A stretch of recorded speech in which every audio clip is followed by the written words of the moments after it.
Hello everyone, আসসালামু আলাইকুম। Hope you guys are doing well. আজকের ভিডিওতে আমি প্রথমে একটা ক্রাম কোট করে রাখা ভ্যানিলা বেস নিয়ে নিয়েছি।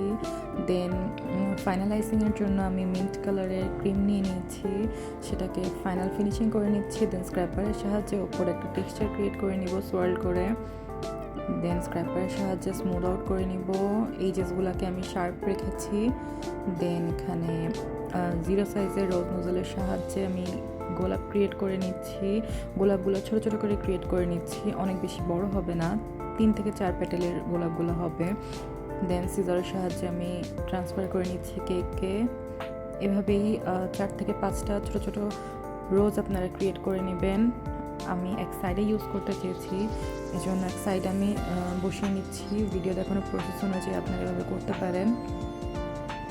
গোলাপগুলো রিয়েলে এরকমই ছোট ছিল, ভিডিওতে একটু বড় দেখাচ্ছে, অ্যাকচুয়ালি রোজগুলো আর একটু ছোটো ছোটো লাগছিল।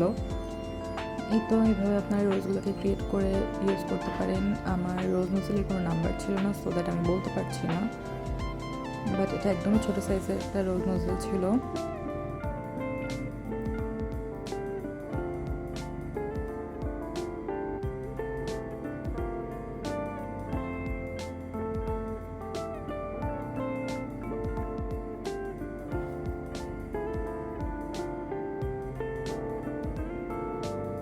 দেন এরপর আমি চেরি ব্লসম ফ্লাওয়ার্স ক্রিয়েট করে নেওয়ার জন্য প্রথমে একটা বেস ক্রিয়েট করে নিয়েছি। তারপরে 5টা প্যাটেল করে আমি এখানে চেরি ব্লসমটা ক্রিয়েট করছি। আপনারা এভাবে করলে ফ্লাওয়ারগুলোকে ট্রান্সফার করতে কেকে অনেকটা ইজি হবে। সো আপনারা ভিডিও দেখানোর প্রসেস অনুযায়ী বানিয়ে নিলে অনেকটা ইজি হবে আপনাদের জন্য। আই হোপ, অ্যাকচুয়ালি আমার কাছে এটা ইজি লাগে। অ্যান্ড এভাবেই অ্যাকচুয়ালি এটা কোট মেকিং প্রসেস। দেন আমি মিডিলে একটা করে ডট দিয়ে দিচ্ছি হাইলাইট করার জন্য। দেন স্প্রিঙ্কলসের সাহায্যে আমি কেকটাকে রেডি করে নিলাম। Hair is the final look.